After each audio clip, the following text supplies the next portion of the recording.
DRL Radio is on the air. Sit back and relax. It's time to talk about all things sim racing. Here are your hosts, Rich, Mr. TV Time Patton, Todd Tootallstat, and Phil the Racer Lacasse. Okay, boys, let's have some fun. Yes. And we're back live again on a Monday night. Thank you out there, everybody in YouTube land, for watching this evening. Another edition of DRL Live here on the DRL Network, our weekly get-together where we talk all things sim racing and beyond. And welcome to all of you out there to all join us and stop by and be a part of the conversation.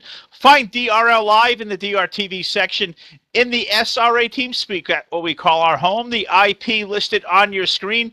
Anybody welcome to come be a part of the conversation. Open to all drivers, all leagues. Anybody like to stop by and say hello. We talk all things sim racing. We'll go beyond the NR 2003 walls. We'll talk some iRacing. Anything else we can possibly get into here tonight, we'll certainly dive into it. So we appreciate all being out here tonight. Phil Lacasse, Todd Stanton, Rich Patton with you this evening. And man, Todd, we've had a busy couple of weeks, and we've got finally, between you and I, got some nice weather up here in the Northeast. I've spent a lot of time outdoors. Just got home here about 30 minutes ago, so definitely scrambling getting this thing out on the air tonight. But I think we got a full show ahead. A lot of great things to get to. Hey, definitely a lot of great things to get to. A fantastic week in store in NASCAR 2003. Some iRacing things going on, especially some of the other stuff that's going on in them. We got those two kind of groups. We got them two simulations going on during the last couple of weeks that have sent in our results. So, Phil, I'm looking forward to the results and the show that we have going on this evening. Oh, yeah, we got a lot to get to here, but let's throw it down for the first time tonight. Talk to our good buddy, Mr. TV Time, Rich Patton. Pulled us together here late, got it all up and running. So good job as always, Rich, and a jam-packed show here tonight. I know you got some speed round topics that I'm not even sure Todd and I are ready for quite yet, but we're going to take this and run, and I think we got an awesome show lined up. Yeah, I couldn't agree with you more. Definitely have some speed round set up tonight. Also, you'll notice on the screen we have a Relay for Life logo up in the top left corner. We're going to be talking about that a little bit later. Have a special announcement coming from the SMO Racing League as well later on today. So a lot of things going on, and a lot of things happened over this last week, especially last night from what I hear. Oh, yeah, that's a great segue right there. Talking about last night, we had the Bryant Motorsports 300 over at the All-Star Racing League, and, we went off the air last night. We called the unofficial winner. Bobby Stevenson, avoided a late race wreck, was first to the checkered flag, or so we thought. That was the white flag coming off of turn 4. I guess what you can call it. He pulled like a premature celebration, a Mark Martin, if you will, from back years ago. And he started to pull off down toward the grass before they took the checker and the yellow flag. And, he started to do some celebratory donuts there, Todd. He got around, pointed the wrong way, and cars passed on by. And, he eventually was DQ'd out of that race win. It was Ken Smith, old Stanley, the 05. He went to victory lane. So the running order from the race last night got all jumbled up. And, as we talked about, we were a little bit confused going off the air. Those results are unofficial. And Ken Smith was declared the victor late last night. Yeah, I was completely confused myself. I would have thought, the celebration was before the start-finish line, so he stopped. He stopped a little bit before that start-finish line, before that checker flag was initially given out, and started doing donuts and different stuff like that because he thought his spotter was the guy that actually told him that the checker flag was already out. So it's kind of one of those tough things for them.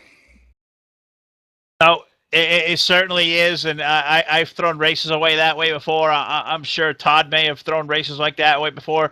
It is certainly a bitter pill to swallow. Right or wrong, agree with the decision to take the win from Bobby. That's not our decision or anybody's decision to make, but it's going to be Ken Smith who's going to be declared the winner of the Bryant Motorsports 300 last night over at the All-Star Racing League. But a full slate of stuff to get here tonight. So let's dive straight to the weekly review for this week, and I'll start it off heading over to the Throwback Racing League. A little bit of reshuffling for these guys. The season at TRL will begin the start of something really, really new. This is really cool, guys. So take a listen to this. It is called the Fight to the Top. Starting with the 2001 year, they're going to run all 3 divisions of Cup, BGN, and the CTS Physics. I think is going to be really awesome for these guys. It's all going to consist of backstories with teams being built, teams that were comprised of, the actual cars and sponsors and owners of back in the 2001 days. Guys go out and pick their car, as their car owner. They take their number, that sponsor, and what they do from there is kind of like a fantasy kind of thing. They're going to build their team from there. So really cool concept with these guys in the Throwback Racing League. Going to have 3 great nights of racing here. Tuesday night with the BGN cars. Thursday night, they're going to roll out the PWF trucks, and Saturday night going to be their Aero 88 series. So that's going to be really Aero 88 double headers on Saturday. They're going to have twin races on Saturday for the Cup Series. So a really cool thing going to start there. Preseason Thunder going to start on June the 1st with the first race going off on June the 6th with the Napa Auto Parts 300 at Daytona. But these guys have been holding testing sessions. This Friday night, they had a race at the Daytona Beach in the GN70 mod. It was Blake Warren taking down the checkered flag. Mike Gretzky, Corey Williams, Johnny Gardner, and DJ Curtis round out the top 5 there, Todd. So a lot of cool things coming from these guys, the Throwback Racing League. If you haven't found these guys yet, look them up on Facebook. Shane Lake, Johnny Gardner, all the guys at TRL. They're going to do a great job. They're also a part of the Sim Racing Association. So look these guys up. A lot of cool things coming. Throwback Racing League. A really cool concept, this Fight to the Top there, Todd. Yeah, it seems like a cool thing, but I'm going to head on over to Extreme Motorsports, sending in their results. Frank Gibbons Sr. on winning the Goodies Headache Powder 115. That was at Martinsville, SRA. There's Frank Gibbons Sr., Chris Carroll, Dan Lavelle, John Wall and Jerry Walters. Then we head on over Tuesday night, April the 4th, was the Tuesday Extreme Monster Energy Cup Series at Martinsville SRA. That was also won by Frank Dimmons Sr. Greg Lavelle finishing in that second spot. Third was Jerry Walters. Joey the Man was fourth. And Jim Black rounding out your top five. Charles Coots won the Talladega race with the Super Speedway Series with Ryan Pace finishing up in that second spot. Frank Dimmons third. Fourth was Joey Fulford. And fifth was Jerry Walters. Heading out over to the Blazing Pedals Racing League, clocking in what results from last Monday night, the Super Speedway Series, the Green Mountain 250 from the Greenville Spartansville Speedway. It was Jeffrey McClintock taking down the win. GT Irizarry second, the Sidewinder Scott Schroyer third, Gary Piccolo fourth, and Toby Robertson rounded out with top five. Wednesday night, the Camping World Truck Series at BP, the Trailblazer Classic from the Portland International Raceway. It was Taylor Morgan's taking down the win, Jeffrey McClintock finishing second, Austin LaPlante third, Jason Justice fourth, and Nick Williams rounding out your top five. Thursday night, the BP Monster Energy Cup Series rolled for the Texas Motor Speedway for the O'Reilly Auto Parts 225. It was Matt Watkins that claimed the checkered flag at Texas Thursday night. Dakota Wilkins finishing up second, Toby Robertson third, Bruce Heil fourth, and Tom Richter ran out the top five. That's what was going on at BP. Check those guys out. A lot of great stuff going on there as well. As now we head on over to Fast on Tuesday night, Goodies Dash Series, Fight Me in Vancouver 175. That's an interesting name. Winning that race was Jeffrey McClintock, Sean Whitehill, Tommy Bordeaux in that number in third spot. Fourth was Ryan Pace, and Randall Coleman rounded out your top five. Then to the Under Armour Cup Series, Duck Commander 200 from the Texas Motor Speedway. Randall Coleman taking down the win. Sean Whitehill, Colby Martin, William Page, and Davey Hazard rounded out your top five there in the Duck Commander 200 from Texas Motor Speedway. Then we head on over Thursday, the Chromatic Design Truck Series. Cronwell 150 from the Indianapolis Motor Speedway. Ryan Pace taking down the win. William Page finishing second. Third was Zach Grotowski, and fourth was Sean Whitehill, and Charles Coots finishes in fifth. Sunday, April 9th, was the Sunday Wannabes Classic Cup Series. Dover International Speedway, winning that race and taking down the win, Davey Hazard. Randall Coleman finishing second. I keep repeating his name for some reason. Randall Coleman second. Sean Romano running in third. Fourth was Ryan Pace. And fifth was William Page. Definitely some interesting race names over there, but if anybody knows our buddy Randall Coleman, always interesting things going on at Fast Racing. We're moving over to the Fast Track Elite Sim Racing League. They had their race here last week at the Martinsville Speedway. 2 caution flags for 7 laps. Sounds like an awesome race there. It was Harry Codian that took down the win, with Denny Daniels finishing up second and Joe Morabito rounding out your top 3 there. So thanks to everyone for the support out there, for all the great support of the Fast Track Elite Sim Racing League. Next week, they head to the newly configured Texas Motor Speedway. That should make for a great time. So check these guys out. Fast Track Elite Sim Racing. You can find them online at ftesimracing.com. Now we head on over to the All-Star Legends Series. This is the All-Star Racing League, and these are the guys that are running dirt in iRacing, and we've seen them live broadcasted here on DRTV. Justin Germain took down the one. Michael Massey finishing in that second spot. Third was Adam Holm. Fourth was Gerald Weston. Weston Newell rounded out your top 5. That was in the Legends Series. Then they went to the All-Star Sprint Car 360 Series. Weston Newell taking down the win. Justin Germain, Steve Baker, James Wallace, and Gerald Rust rounded out your top 5. All-Star Racing Group announcements, time change next week. Legends at 9 p.m. Eastern. Sprint cars are now at 10 p.m. Eastern. League page in iRacing game is updated now. So look for an open series racing and hosted soon. Details at www.allstarsim.blogspot.com. Yeah, a lot of great stuff there. We were there for our first dirt sprint race action there in iRacing a few weeks ago at the All-Star Racing Group. So looking to do some iRacing, check those guys out for sure. Moving over to the Excel Racing Group, Chris Rogers clocking in with an awesome write-up here this week. For the 9th race of the season, the Stars Modified Series headed to the Concord Motorsports Speedway for the Spring Fever 100 at the Concord Motorsports Park. It was Steve Rogers. who took down his very first modified series win there at Excel Racing. Dennis Chambers clocked in second.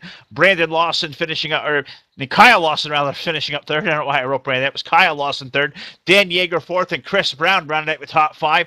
Tuesday night, the Excel Cup Series headed to the Martinsville Speedway. Steve Rogers besting his son Chris there to take down the win on Tuesday night. Chris finishing up there second. Dennis Chambers third. Todd Colpitz fourth.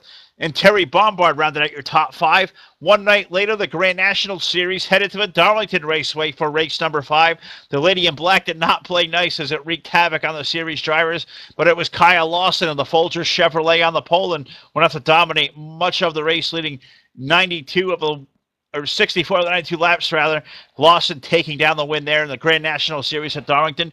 And then one night later, the headline for the week for Excel Racing. The debut of the Kings of Dirt Street Stock Bomber Series debuted at the Higgy Hills Dirt Track. It was Chris Rodgers who would go on to lead 86 of 100 laps, putting the ace of spades in victory lane. Kyle Lawson to finish up second, Todd Colpitz third, Steve Rogers fourth, and Dan Yeager rounding out your top five. This week, the Excel Racing Series ARCA Series returns to action. They head to the Music City to take on the High Banks of the Fairgrounds Speedway in Nashville. The Excel Cup Series heads to Texas on Tuesday night, and the Kings of Dirt Small Block Modify Series heads to the Lima Land Motorsports Park here on Thursday night. So a lot of great stuff as always heading from them guys. ExcelRacing.net. Find them. Sorry, Todd. What is Street Stock Bomber Series? Thank you for correcting me there. So check these guys out. Chris Rodgers, Daniel Yeager, all the group at Excel do a great job. So check these guys out. Go ahead, Todd. You talk over me there. You get me all confused. We're good for doing that to each other, but take it away. I believe you get the SRA 711 Super Truck Series. Gotta have a little bit of fun behind the scenes. If it wasn't me, it would be Phil correcting me quite a bit here on DRTV and then even on DRL Live, or even Rich gets into it every now and then. He's been kind of quiet tonight. We'll have to get him more involved here this evening. Martinsville. For the 711 Truck Series, this was a race that was not on our last show for the SRA. Pole sitter was Taylor Morgans. And Colin Keister, Derek Justice staged a terrific three-way battle for the top spot in the closing laps of the race, but a late caution forced a green-white checker for overtime to determine the victor. Although Keister was the one who took the checkered flag first, post-race penalties relegated him deep in the field. Morgans was declared the victor, his first win of the season. Then we head on to the Texas race. Longhorn 175 again. A pole sitter, Taylor Morgans, again. After a race that saw several first lap incidents, drivers struggled to hang on to their car under cold tire situations. The last 36 laps went caution free, and the field mileage was a factor. While some drivers chose to go hard, knowing they would have to pit for fuel, others began clutching not so long after the green was displayed for the final time. Many tried to stretch it, not all made it. After watching several competitors pit in front of him, the 15 of Matt Watkins came away with a victory by 4.78 seconds over the number 40 of Brandon Lawson. It's Watkins' second victory of the year as he joins Lawson as the series' only two-time winner so far, thus essentially locking themselves into the Super Chase playoffs. Yeah, we're going to see a lot of the SRA 711 Super Truck Series to come here. Check out the full schedule. But finally, ending up this week in the weekly review, we head over to the TDR Racing League. The NRT Pro Truck Series invaded Michigan on Thursday night. It was Gary Piccolo taking down the win, Robert Balcom second, Steve Looney clocked in third, the Jet Joe Allen fourth, and Keith Patton rounded out your top five. Saturday night, the Apple Collision Center's Premier Cup Series rolled to the Texas Motor Speedway. It was DJ Derek Justice taking down the win over Tom Sylvain, Zach Rogers, Isaac Johnson, and Ken Hansen rounded out your top five. And finally, one night ago, just last night, the Aero 88 Super Speedway Series took to the Ricky Raceway. It was the Reaper Steve Gordon claiming the checkered flag, Bobby Farrell second, Corey Williams third, Keith Patton fourth, and Jack Truman rounded out your top five there. So a full loaded weekly review there, Todd. Job well done. I know we threw this thing together in probably 10 minutes of time as we were all kind of late till it going here tonight. But Rich, a full show still ahead, and hopefully we threw that together quick and that came out good. And phew, we get a fast-paced night here. I'm already winded here. We're just through the weekly review portion. Yeah, that pretty much sums up all the league information, but we do have one special announcement today we're going to throw into the weekly review special as well. So we're going to let you hear a special recording we had specifically for the show tonight from Jamie Tedder and the SMO Hardcore group. So stand by, enjoy the video, and Jamie, thanks for, or the audio, and Jamie, thanks for providing this for us. On behalf of SMO, I apologize for not being there tonight due to work. I just wanted to invite everyone to watch the DRTV broadcast on Saturday night, April 15th. SMO will be hosting our 9th annual Racing for a Cure. Cancer is one of the many diseases that we all have dealt with in life, whether it hits you directly, a parent, a child, a family member, or a co-worker. It hits home and work for me. My aunt and co-worker both passed away with a form of brain cancer. Our event is to promote awareness with the hopes of someday we will find a cure. Any donation goes a long way with research. Not only does it help with research, it also helps low-income families get the treatments they need. I have been to a research center and to the Hope Lodge in Atlanta, Georgia. The Hope Lodge houses families who are with loved ones for treatments. Until you've been there, it's really hard to explain what a great thing that the American Cancer Society and Relay for Life are doing to fight against a dread disease called cancer. I always have a SMO Relay for Life team at the college where I work, but our SMO team races online to show our support. If anyone would like to donate to the team, Phil has linked our SMO Relay for Life team page on the DRLNetwork Facebook page. All donations go directly to Relay for Life, not SMO. We look forward to DRTV and the DRL network over in our house on Saturday night. These guys are the best in the community. So tune in as we all join together to kick cancer one lap at a time.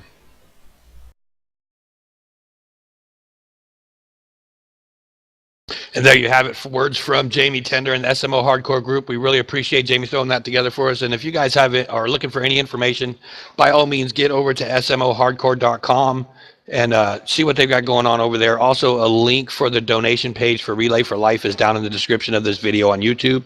So make sure you get involved if you're capable. And again, thanks to Jamie Tedder for heading that off to us. And with that in mind, we're going to go ahead and get into the speed rounds.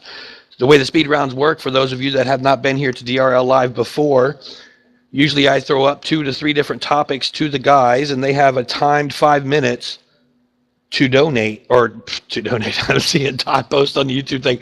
They have a 5-minute timer going to discuss the actual topics that I post up on the boards today. So with that in mind, we're going to go ahead and start the first topic. The first topic is sim racing and social media, guys. The timer has started. Wow. I don't know where we go with that one. Sim racing and social media. Well, I think, you can tackle this from 2 angles. Social media as far as race admin, or especially what we do here, broadcasting, trying to get the word out. Well, we rely on social media. It is such a great tool for us as far as that. But if you transition over to a driver's side of it, it can be a double-edged sword. You want to go out there and advertise things like a Twitch feed or a feed of your own, and guys can watch you in real time do your racing. It could be a slippery slope, because what you say, goes out to the world in public, and sometimes you say things come out over those public streams or even on your social medias that you certainly, you might not mean, but some people may take personally, and that starts issues all over the place. So when it comes down to social media and sim racing, Todd, I think it's a slippery slope, but for a lot of ways, it's a really great tool, and sometimes it's certainly going to be your worst enemy. Yeah, it could be your worst enemy. It's just like a regular dirt track racing. I mean, you can compare it to sim racing. It's just, some bad information on social media can just blow it up. One bad apple could ruin a league. It could ruin your sim racing experience, and maybe you don't want to race again. So social media is good in some counts and bad in other counts. Just like you said, Phil. I mean, if anybody wants to discuss this topic with us a little bit more, sim racing and social media, if they have anything to say, I know our team speaks open. Waiting room is open. We will get to you guys, and hopefully we'll see some of you guys converse with us here later in this event. Rich, is an interesting topic, and I'm not sure if you have a different angle you can attack this from, but as we talked about, social media can be your best friend in this thing, especially for an entity like we are, where we rely so much on social media to put our product out there. But even leagues putting their races out there to advertise, to draw awareness to. But social media at times can certainly be your worst enemy. If you post the wrong thing or a negative vibe or whatever about a league, it can certainly come back to bite in the rear end. I'm not sure if this is where you meant to go with the topic, but it's certainly one that I think is going to stimulate a lot of discussion. Yeah, and I couldn't agree with you more. I think about how social media affects everything we do as far as the sim racing community goes, and our broadcasting, and even this show here, our live weekly our live weekly talk show. And if you think back in the day before social media was really big thing, I mean, it was out there, but people weren't using it to the extreme they are now. All these racing leagues used to run in just a forum type website, and then the forums grew into actual websites with forums within them, and then the next thing forums and websites aren't the thing, and there's leagues that are running their entire sim racing league directly out of Facebook nowadays. So I think it opens up good opportunities for a lot of information to be shared to huge mass numbers pretty quickly. But then again, like you said, it's a double-edged sword, because people have gotten so comfortable with social media that they get a little too relaxed, and they forget. It's always like your mother when you're younger tells you, if you don't have something nice to say, don't say it at all. Well, you lose that bit of respect for another person when you get on social media, and you forget about that. And sometimes people end to post things that they normally wouldn't say to somebody. So I think it changes the whole environment that we're in now. I think it's a good thing, but I think it needs to be monitored, and I think it's an excellent tool if used properly. I couldn't agree with you more. It's really a great tool, and especially for guys out there who want to raise awareness of things, bring awareness to big events. Or, I know guys use a lot of social media nowadays. They like to stream their own races and give, their own personal take of what goes on. But, well, like we talked about, you certainly got to be guarded in what you do with it. You really have to watch what you say, because you never know who's out there watching, Tom. When you put something out there in public and, for everybody to see, you sometimes open yourself and leave yourself very susceptible to who may not like what they're seeing out there. Yeah, you're definitely going to leave yourself susceptible to who may not like it. It's just going to be interesting to see what's going to happen. I just, when you put stuff out on Facebook, you always have drama queens. You always have things that are going on out on Facebook, and you have people that just want to relay the message to the public, and then you have the do-gooders, and then you have the people that just don't want to be involved in it, and they just want to put leagues down, or they just want to put other people down. So it's a double-edged sword. We're just going to keep saying that over and over and over. I mean, sim racing is good in social media, but not good in other ways. All right, well, I think we beat that one to death, but I think it's certainly something that can make for a great topic of discussion here in our next segment of the roundtable. So if you want to be part of the conversation, jump into the SRA TeamSpeak, drop to the waiting room. That's how we know you want to be part of the conversation here on DRL Live. But, Rich, time for our next topic. Yeah, timer's done on that one. We're going to the next one. Second round topic tonight is race cautions. It's a pretty open subject. Timer's going. This one I'm kind of puzzled on. Race cautions. And I don't know, Rich, maybe you can steer. Where were you going with this one? Because this one, you came out with this afternoon, and you got me thinking, but I'm not sure what direction you were thinking we could steer this one to. Well, I kind of am thinking of it this way. We do a lot of broadcasts with DRTV, and we know several leagues out there, several of the drivers that run in these different leagues over and over and over again, and we know that we can see green to checkered flag runs out of some of these leagues.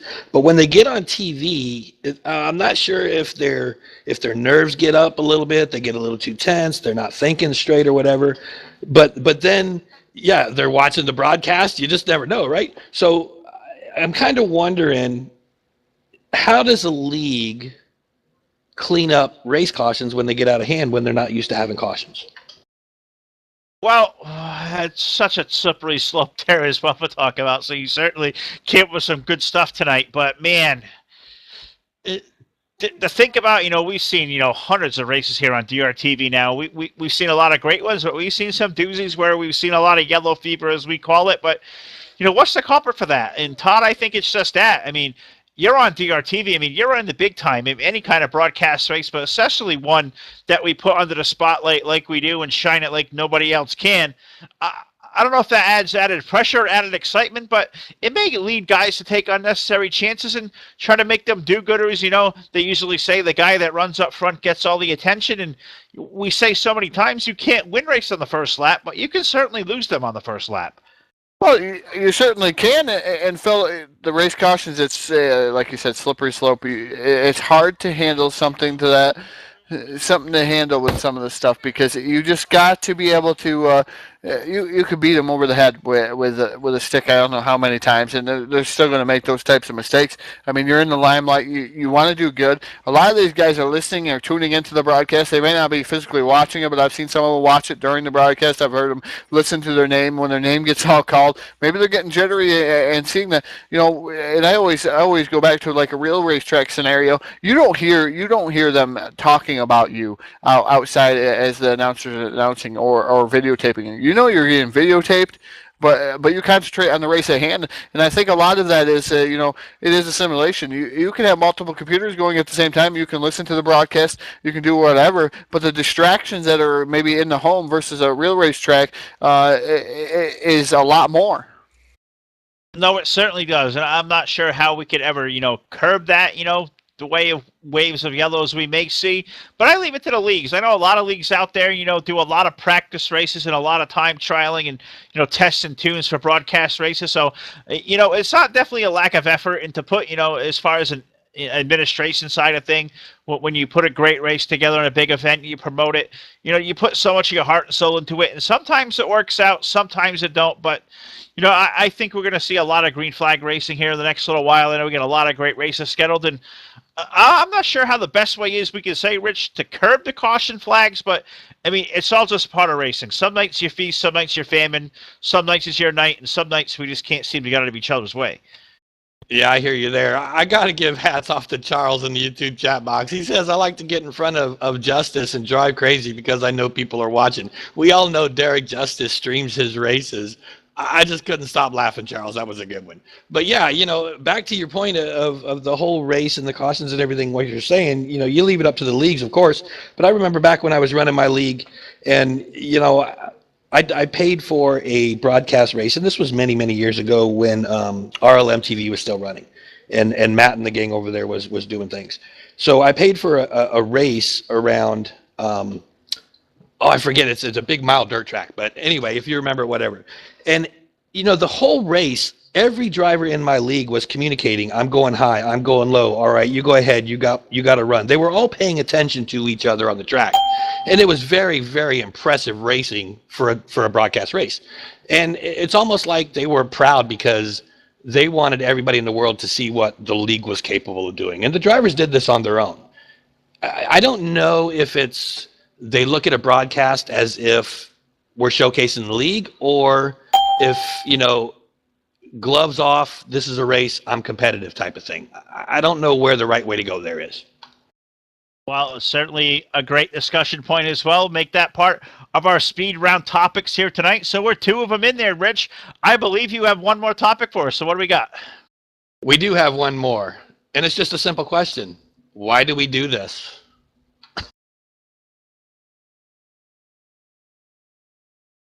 Well, I mean, why? It's a question. Why do we do this? Why do we do sim racing? Why do we do broadcast? But why do we do sim racing? It's a topic that I really want to cover, and a lot of it gets out of hand at some points. But needless to say, with sim racing, when I first started, I wanted to have fun. I wanted to have an alternative to maybe real racing. But you're going to have heated battles in the spirit of competition. Competition's always going to have heated battles. You're going to have arguments, stuff like that. But all in all, you should be having fun at this simulation.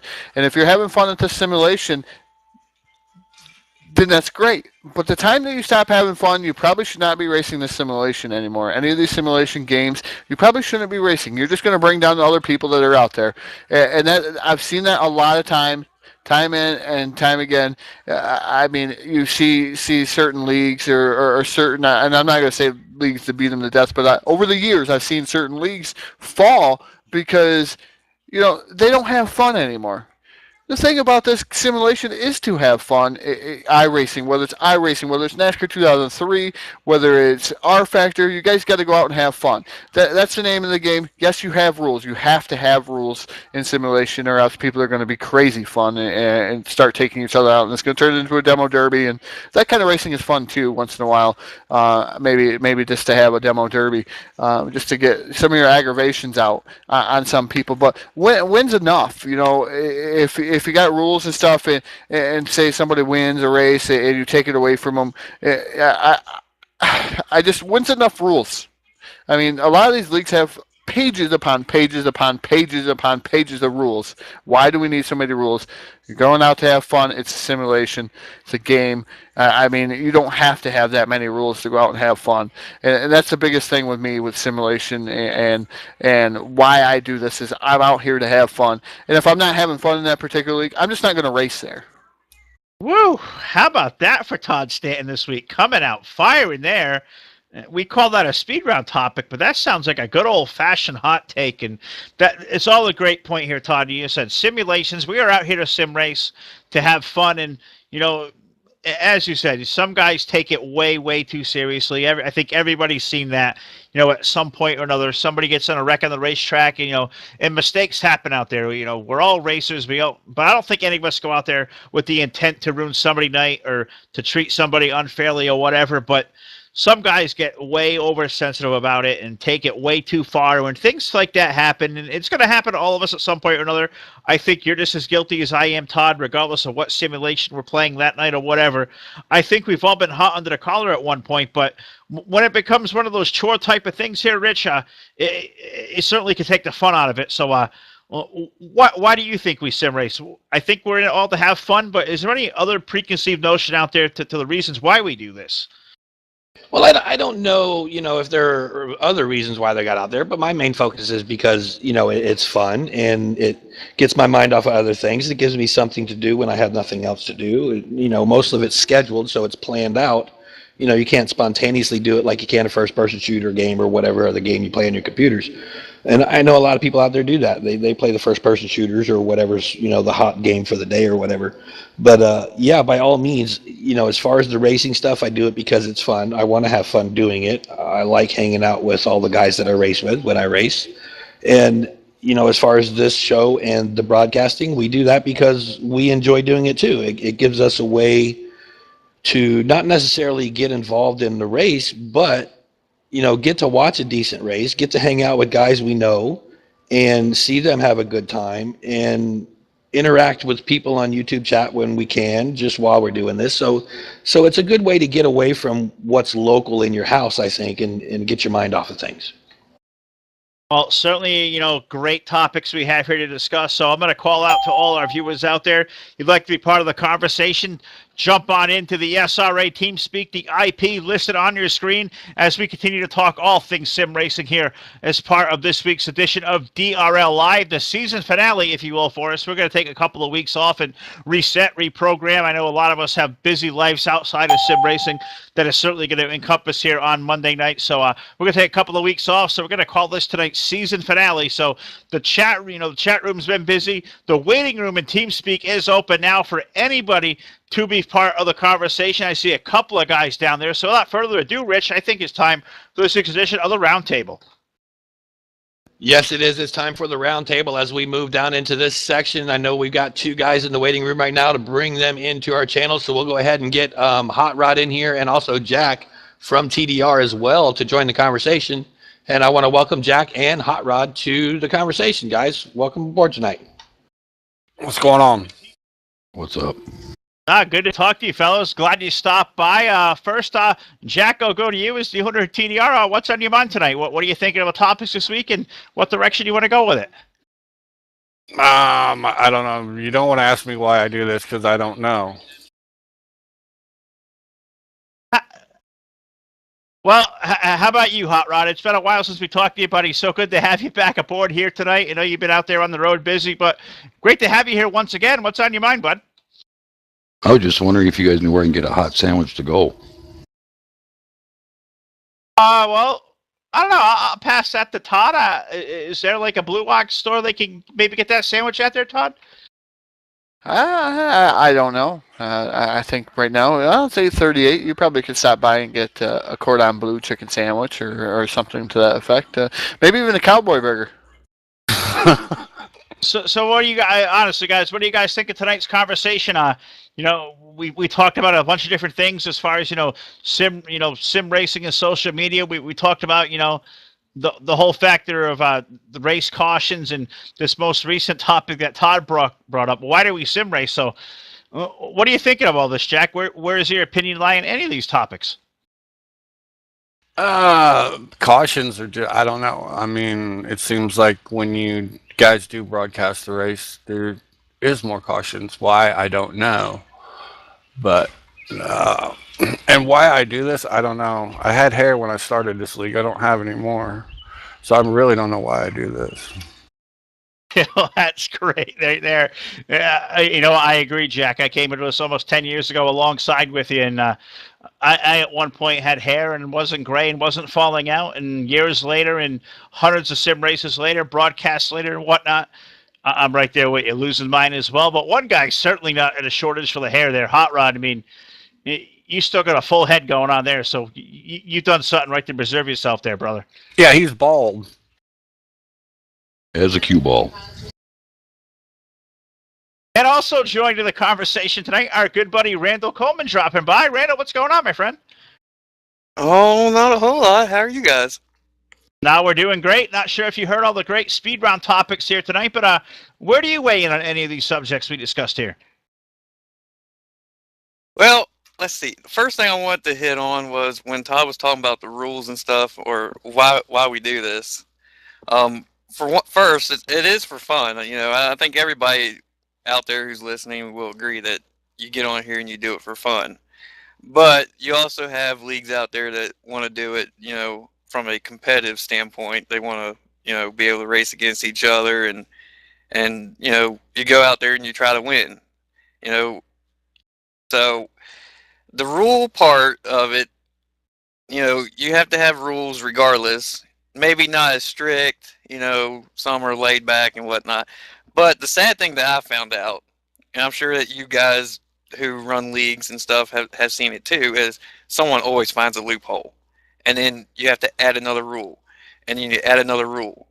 And, that gets frustrating. Because I think most of you all would probably agree. You don't want to have a long rule book, but unfortunately, the rule book always gets added and added on to because people want to find loopholes instead of just get out there and race and have fun. Yeah, there's always that gray area. Okay, Yeah. we Yeah, got to great- do great. this because of this. Well, exactly, Jack. And what Randall's saying, I tip your hat because that's an ongoing problem in here. And I'm not the type of person, Randall, and most of these guys in here know me as well. I don't know you as close to them, but I see you hanging out and we chatting or whatever. But most guys know me that I follow the rules to the basics. If it says don't speed, I don't speed. I don't go 1 mile over. I don't go 10 miles under. You know what I'm saying? I'm not one that's going to question every little thing out there. But to your point, one of the things that did drive me nuts, which I'm sure drives you nuts, drives every other league owner out there nuts, are those particular drivers that are always looking for that loophole. Because no matter how good you think your rule book is, somebody's going to find something to get away with something. And to me, those people drive me crazy. It almost makes me not want to waste my time with them. And that takes the fun out of it, Rich. And that's one of the things that takes the fun out of sim racing and making bigger rule books. And these guys have to make bigger rule books, and it's unfortunate. I've been there. I've done that. I've had a 10-page rule book. I think I showed Phil at one point. It got so ridiculous that people were just sitting there and just nitpicking every single little rule, and they find their loopholes. Yeah, they found them. Congratulations, pat yourself on the back. You just made my work more. It made it harder. It made it harder, and a lot of support. A lot of people don't do a lot of donations to leagues anymore, and at that point we weren't getting a lot of donations. So a lot of the league owners foot their own bill. So do they want to sit there and keep spending the money for somebody to come there and belittle them and make their rules, make them have to do more work? I mean, this is supposed to be fun, and that's where it's gone awry anymore. Simulation games. I mean, I've been having a lot of fun. R Factor Dirt. Or iRacing Dirt. I've had a lot of fun doing that because I've kind of went back to my roots, where I just get so sick of the rules.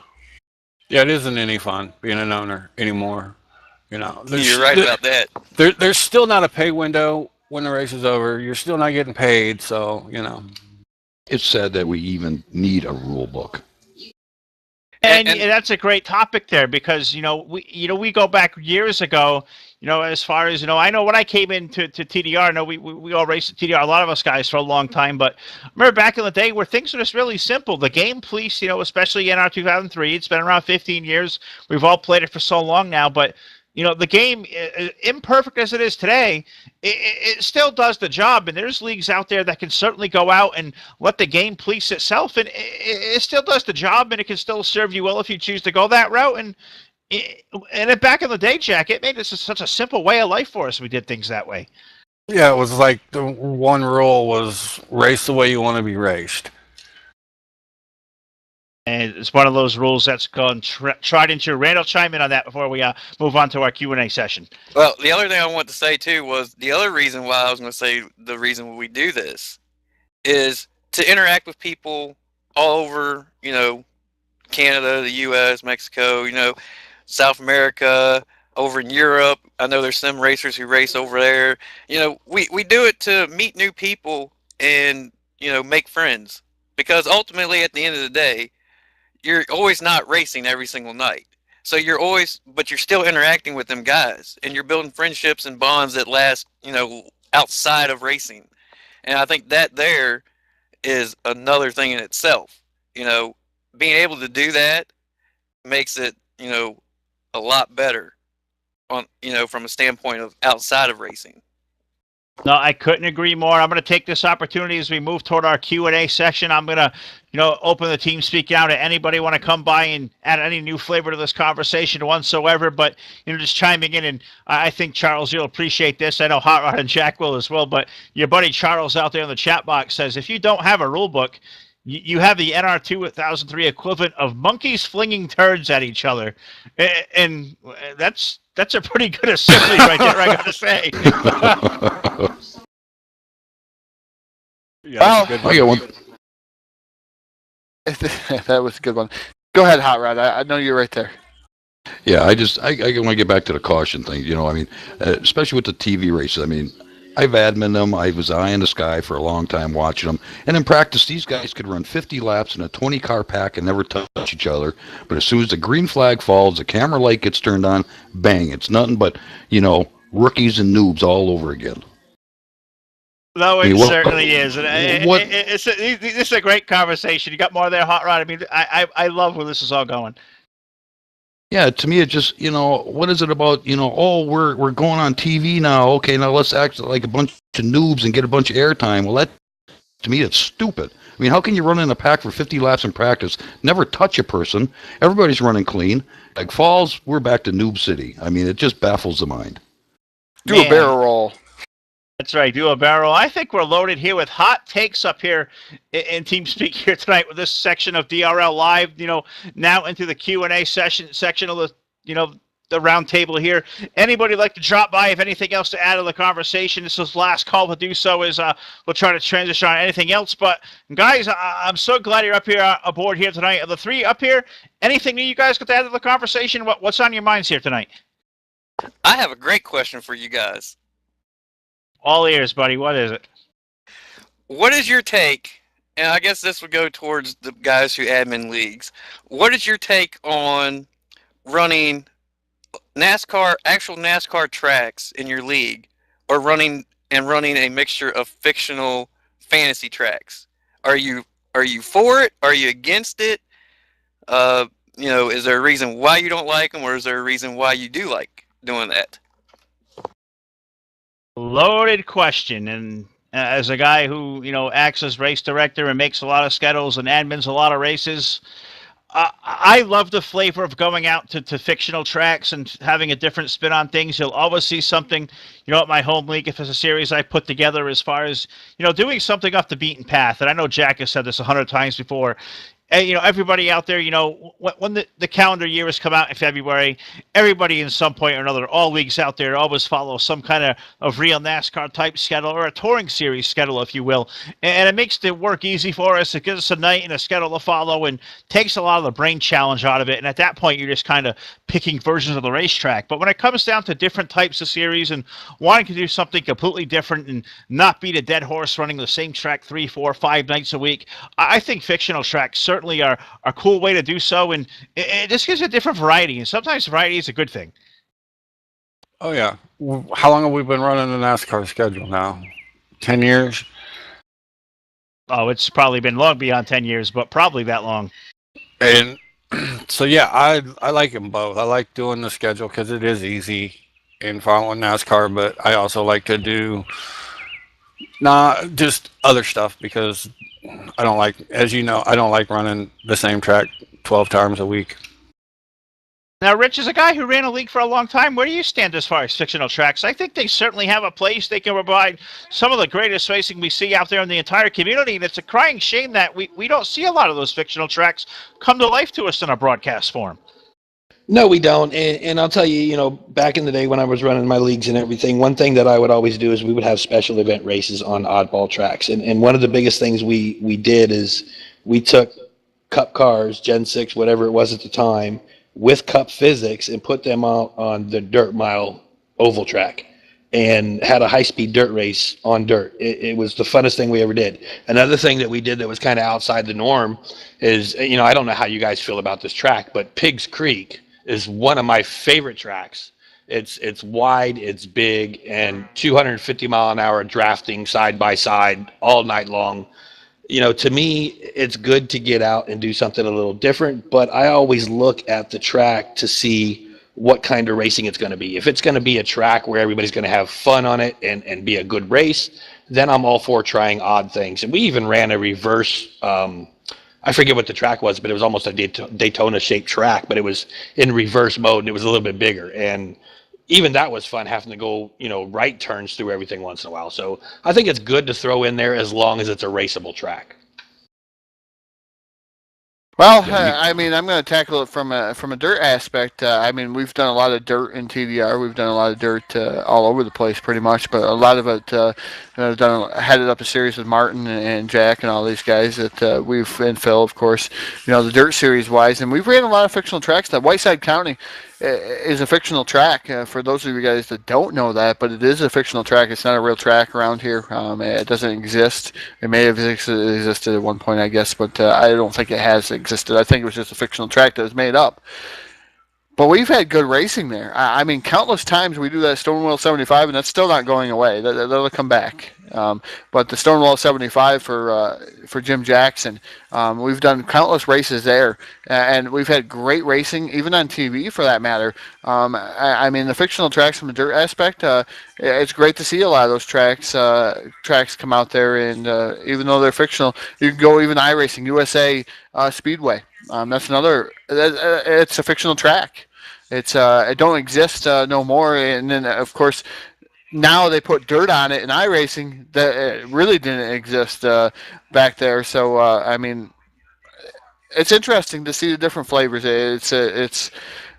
It's kind of a thing that going out on a limb instead of racing the same old boring track. I've kind of enjoyed the Super Speedway series over at TDR because it's not been Talladega, Daytona. I know we've ran some quirky looking tracks. I know that, and I haven't made the last couple of races, but the quirky tracks, it's made it interesting, made it something different.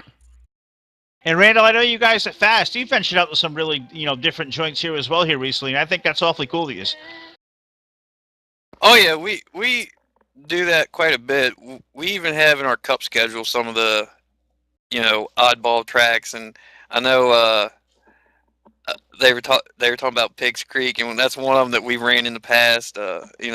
We try to dive into some of the fictional tracks every now and then to get away from the other ones, not only to give you something new, but something that not everybody runs on a normal basis. So it's kind of like it throws it up in the air for anybody to go out there, and anybody can win on it because, you don't know what's going to happen on it. Where, if you race the same tracks over and over and over every season, you have a general idea of who's going to be able to do what at those tracks. So it gives you a little bit more of a unique aspect of going out there and getting on a different track. And like this coming week, we got Pensacola coming up, in our Cup Series. It's a doubleheader night that we're running 2 races in one night, and we could have 2 different winners because it's such an odd super speedway. Anybody can go out there and win, so it makes it unique, and it makes people interested in wanting to go out there and run them. And Hot Rod, I want to give you the last word on this topic. What are you thinking about all this with fictional tracks?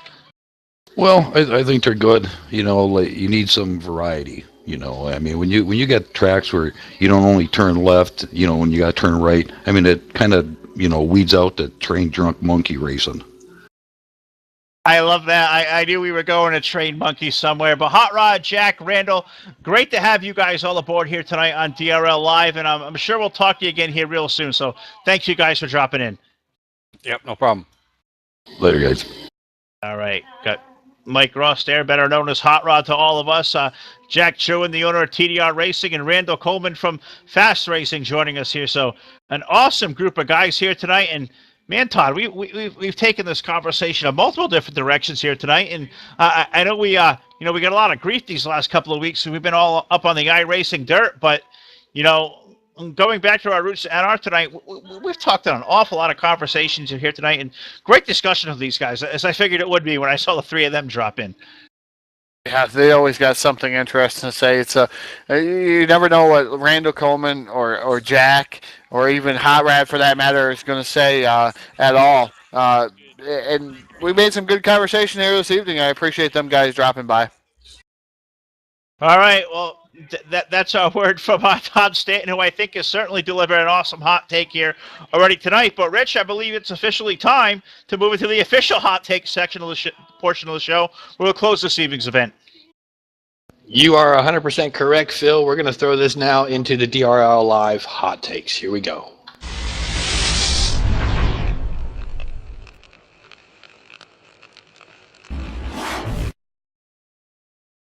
All right, guys, time for DRL hot takes. It's, a completely unfiltered, part of the show where we stimulate conversation. And these opinions are not usually indicative of our own, but I'm thinking they're going to be here tonight. And I'm going to get on the soapbox here for a minute. And I'm going to make a call out to my partners here, Rich and Todd. I know we were all busy this afternoon. We all came to this show late this evening.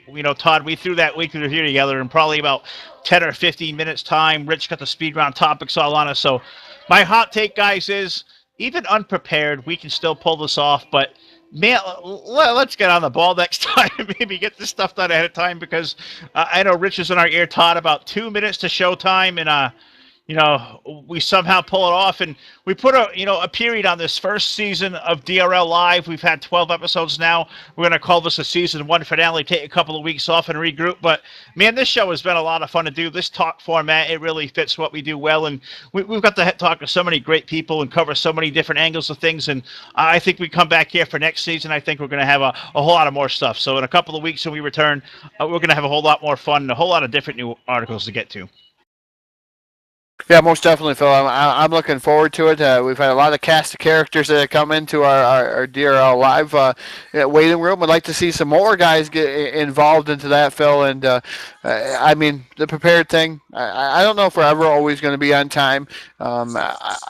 I'm last minute, Todd. That's just the way it goes, and I'd like to cause myself a bunch of heartache, I guess, and try to get things done really, really quick. And I seem to work a little bit better under pressure. I know you guys don't like to see that, but sometimes it works better for me when I can flow like that. No, and I'll transition to Rich saying, don't drink the Kool-Aid. Rich, does he stress us out enough being on last second, Todd, the way he always is? Because it seems like you and I are always like an hour or two early for his show, or, even here tonight about 30 minutes early. We had a little bit of time to prep, but, Mr. Todd, I mean, he likes to stress us out to the max on show night now, doesn't he? Yeah, and it's interesting. I mean, yes, today was an odd day for me, but usually when we've got a broadcast or something going on, I'm usually on here hours ahead of time working on it a good half the day before the broadcast even goes up. So, I'm very used to being here and getting my stuff lined up and getting ready. And even though we've all been doing this for quite a few years together now, and I think we kind of know each other, it still baffles me every broadcast that we're waiting on Todd. I'm like, Todd, are you ready? Todd, are you ready? Where's Todd? Where's Todd? And it's every time. And my reaction is the same every time. So it's not like I'm used to it. I guess it's just the way it is, and that's the way it'll always be.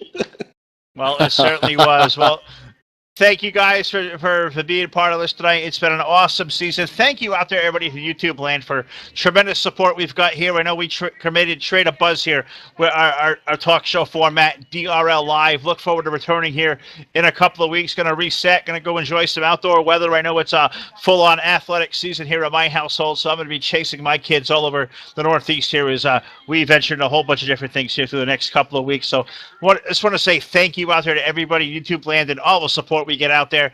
Next up for us on DRTV this coming Saturday night, April the 15th, a Saturday night, the 9th annual SMO Race for the Cure, a race near and dear to every one of us as we try to kick cancer here. We're all going to do this as a community. We're going to band all together and try to kick cancer.